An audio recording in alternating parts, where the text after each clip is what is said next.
اسلام آباد میں ہونے والے مذاکرات ختم ہو گئے۔ بجٹ پر آنے والے دنوں میں مذاکرات جاری رہیں گے۔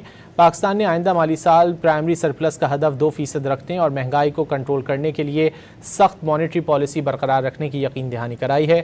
IMF مشن نے دورہ پاکستان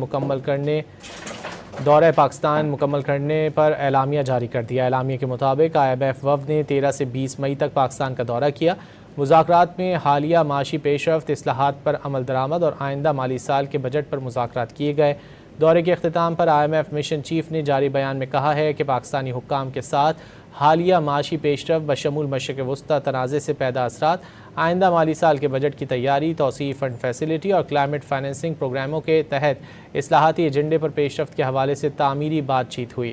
اعلامیے میں کہا گیا ہے کہ اسٹیٹ بینک آف پاکستان نے مہنگائی کو مناسب حد تک رکھنے کے لیے سخت مانیٹری پالیسی برقرار رکھنے کے عزم کا اعادہ کیا۔